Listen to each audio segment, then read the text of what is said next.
Salam sejahtera. Berikut adalah projek kami Portable Mini Incinerator for Home.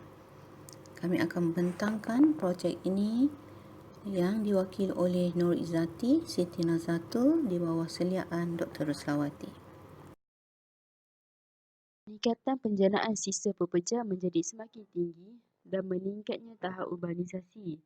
Pelupusan sisa pekerja di Malaysia biasanya dilaksanakan di tahap sanitari didapati semakin kritikal terhadap faktor guna tanah. Pelupusan secara pembakaran atau incinerator telah cuba dilaksanakan tetapi didapati kurang berjaya atas pelbagai faktor. Faktor masalah kegagalan incinerator sedia ada di Malaysia berkaitan dengan saiznya yang berskala besar, pengurusan sisa yang bercampur dan lembap serta berkos tinggi. Justru, kajian pembangunan projek mini incinerator untuk kegunaan di rumah telah dibangunkan. Incinerator yang dibangunkan ini bersaiz mini yang berukuran 70 cm panjangnya, 25 cm lebarnya dan juga 25 cm untuk tingginya. Dan mempunyai dua bahagian utama yang berkembar iaitu ruang pembakaran dan ruang pelepasan asap. Alat tambah untuk mini incinerator ini menggunakan blower bagi memaksimumkan pembakaran selain bahan bakar diesel serta percikan air bagi mengurangkan asap. Sumber bahan sisa pekerja yang dikaji ialah rumput, daun kering, kertas dan plastik, manakala pemboleh ubah utama projek adalah untuk mengukur jisim sisa tersebut sebelum dan selepas pembakaran. Keputusan mendapati peratus kecekapan pembakaran jisim ialah dalam lingkungan 14 hingga 26%, manakala peratusan perbezaan jisim sisa pekerja kajian ini boleh dikurangkan hingga 74% hingga 86%, bergantung kepada jenis sisa. Dengan itu diharapkan sisa yang dihantar ke tapak sanitari lebih mudah untuk diuruskan. Ia adalah satu sistem yang melibatkan pembakaran sisa buangan pekerjaan. Terdapat beberapa proses utama iaitu pembuangan sisa, pembakaran bahan buangan dalam suatu tempat khas, proses sisa menjadi abu, proses pelepasan gas dan haba yang terhasil. Pembakaran sisa dalam incinerator melibatkan proses teknologi aplikasi tenaga seperti penggegasan, pipolisis dan pencernaan anaerob. Walaupun teknologi pembakaran dalam gasifikasi adalah sama pada prinsipnya, tenaga yang dihasilkan adalah pembakaran bersuhu tinggi, manakala gas mudah terbakar sering merupakan produk tenaga utama hasil daripada proses penggegasan. Pembakaran dan gasifikasi juga boleh dilaksanakan tanpa pemulihan tenaga dan bahan. Penyertaan masalah bagi mini incinerator ini adalah Malaysia menghadapi masalah dalam mengurus sisa pekerja pembenaran kerana perkembangan pesat urbanisasinya. Anggaran sisa pekerja dijani setiap individu adalah lebih daripada 1 kilogram sehari. Pada masa sekarang, kerajaan sedang berusaha mengadakan setiap negeri sebuah incinerator bagi mengurus sisa menggunakan teknologi tinggi. Sudah tentu projek berskala besar ini akan menelan belanja yang sangat tinggi. Incinerator berskala besar dalam pembinaan adalah di Jeram, Selangor dan Langkawi. Tidak semua sisa sesuai dibakar. Ia memerlukan saringan pengasingan terlebih dahulu. Walau bagaimanapun, tiada medium bagi proses pengasingan atau pelupusan sisa tersebut. Program Kita Semula dan pengurangan sisa sampah telah dilaksanakan kerajaan dengan menetapkan sasaran untuk mencapai kadar kita semula 22% pada tahun 2020. Penetapan sasaran dibuat dengan meningkatkan kadar kita semula sebanyak 1% setiap tahun. Walau bagaimanapun, hasil kajian melaporkan sasaran amat sukar untuk dicapai susulan pencapaian kadar kita semula di Malaysia adalah kerana kekurangan respon dan penyertaan daripada orang awam. Di Malaysia, sisa pekerja pemandaran tidak diasingkan dan mengandungi kelembapan yang sangat tinggi. Faktor utama yang menyebabkan penggunaan teknologi seperti pembakaran sisa pepejat insinerator tidak berjaya. Objektif untuk mini insinerator ini adalah mereka bentuk prototipe yang mudah alih dan praktikal bagi mengurus sisa di rumah yang dijana setiap hari. Membangunkan prototipe insinerator yang mampu milik dan boleh digunakan di mana sahaja bagi proses pelupusan berskala kecil.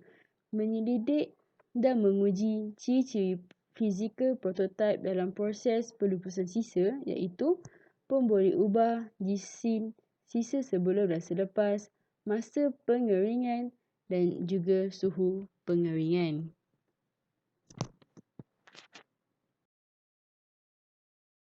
Justifikasi projek inovasi dengan projek sedia ada yang paling utama adalah bagi mengubah kaedah insinerator konvensional iaitu pembakaran kepada proses pengasingan dan pengeringan. Selain itu, ciri-ciri prototipe juga mempunyai yang pertama, saiz yang lebih kecil dan mudah alih di mana sasaran adalah sisa domestik yang menghasilkan sisa halaman rumah sahaja. Penerapan konsep 3R pengasingan sisa pepejat kepada masyarakat tidak boleh dengan berkempen semata-mata, tetapi perlu disediakan satu medium yang praktikal untuk menjadikannya. Kedua, mereka bentuk berkembar dengan dua fungsi berasingan iaitu pembakaran dan pengawalan pelepasan asap secara semburan air. Yang ketiga, parameter kajian yang dijalankan ialah jisim sisa, suhu dan masa pembakaran. Kajian sedia ada hanya mengkaji pelepasan asap dan bahan kimia yang terhasil. Yang keempat, fokus sisa pepejat ialah sisa pepejat di rumah yang paling banyak di Malaysia. Ini kerana sisa pepejat tersebut mampu dilupuskan sendiri oleh setiap rumah dengan pembakaran terkawal. Prototipe sedia ada melibatkan pembakaran sisa perubatan, campuran sisa kering, penyelidikan pada suatu komponen reaktor sahaja. Ganjab. Yang pertama adalah kajian literasi, perancangan dan reka bentuk. Ia mengambil masa beberapa bulan iaitu daripada bulan Januari hingga April 2020. Iaitu kami melakukan kajian tentang pelupusan sisa dengan membaca jurnal-jurnal yang berkaitan dan membuat reka bentuk berdasarkan idea yang diperoleh daripada penyelidikan kajian. Yang kedua adalah persediaan bahan dan pembinaan prototipe. Ia mengambil masa selama 3 bulan iaitu daripada bulan Mac hingga Jun 2020. Iaitu kami membuat survey harga barang terlebih dahulu untuk membuat prototipe dan membuat prototipe berdasarkan reka bentuk yang telah dibuat. Anggaran kos untuk membuat prototipe adalah sebanyak RM300. Ianya berbaloi dan murah kerana kebanyakan bahan yang digunakan adalah bahan kita semula. Yang ketiga adalah pengumpulan data dan pembinaan projek. Dilakukan daripada bulan Julai hingga September. Iaitu data diambil berdasarkan hasil ujian yang dilakukan dengan menggunakan prototipe. Yang keempat adalah laporan teknikal. Iaitu mengambil masa selama 3 bulan dari Oktober hingga Disember 2020. Iaitu kami menulis laporan dan menganalisis data berdasarkan kajian yang telah dilakukan menggunakan prototipe sebenar berskala kecil menggunakan bahan kita semula. Reka bentuk prototipe. Yang pertama adalah corong renjisan air.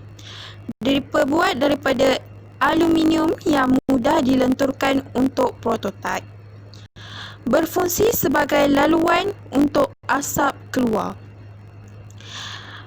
Ia juga berfungsi sebagai penapis asap supaya untuk menipiskan lagi asap yang keluar. Yang kedua adalah ejen pembakaran. Kami menggunakan gas N910 sebagai ejen pembakaran. Ia digunakan untuk membakar sisa kering. Yang ketiga adalah pintu penutup. Ia diperbuat daripada besi. Ia bertujuan untuk menghalang oksigen luar masuk ke dalam prototipe dan menghalang asap dari keluar. Yang kelima adalah bahagian pelepasan asap. Ia merupakan laluan untuk asap keluar menaiki corong. Yang keenam adalah roda. Ia berfungsi untuk memudahkan prototipe dialihkan dan digerakkan. Dan prototipe ini menggunakan 4 roda. Prosedur kerja. Yang pertama, masukkan sisa pepejar melalui pintu pada penutup ke dalam tempat pembakaran. Sisa pepejar yang dimasukkan hendaklah ditimbang terlebih dahulu sebelum dimasukkan. Yang kedua, hidupkan ejen pembakaran. Pastikan pengisar ditutup. Pastikan tray sisa tepat pada para yang ditetapkan supaya sisa dapat dibakar dengan tepat dan sempurna sehingga menjadi abu. Yang ketiga adalah proses pembakaran tertutup berlaku. Asap akan keluar melalui lubang aliran ke bahagian kedua. Pelepasan asap dan renjisan air akan dibuka bagi mengawal asap. Renjisan air ini bertujuan untuk menipiskan lagi asap. Yang keempat, setelah selesai, tray sisa akan dikeluarkan dengan pengurangan jumlah sisa. Dan pastikan tray disejukkan terlebih dahulu sebelum ditimbang berat abu. Yang kelima, baki sisa boleh ditanam. Baki sisa tersebut boleh ditanam kerana sifat abu ini terurai. Carta dan minggu aktiviti projek. Yang pertama adalah reka bentuk projek penambahbaikan. Dilaksanakan pada minggu pertama hingga minggu keempat. Yang kedua adalah penyediaan bahan dan pengujian.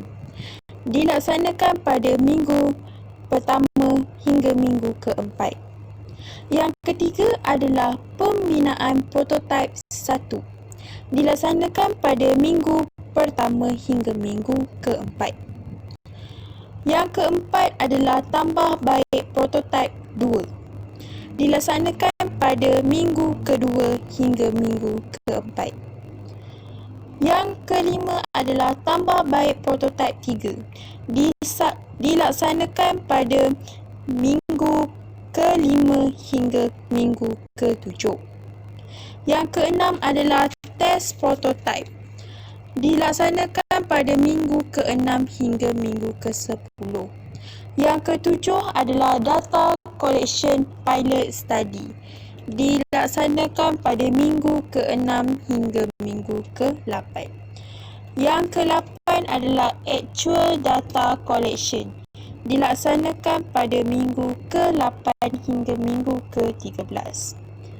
Yang ke-9 adalah organize dan analisis data. Dilaksanakan pada minggu ke-11 hingga minggu yang ke-16.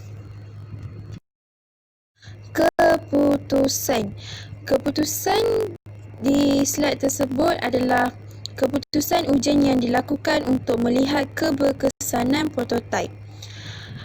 Bagi ujian tersebut, terdapat 3 pemboleh ubah iaitu pemboleh ubah yang diubah adalah berat sisa sebelum, pemboleh ubah yang diukur adalah masa yang diambil untuk sisa bertukar menjadi abu, dan yang terakhir adalah pemboleh ubah yang dimalarkan adalah minyak yang digunakan. Jadual di slide menunjukkan purata jisim berat sisa sebelum dan selepas dan pengiraan analisa data.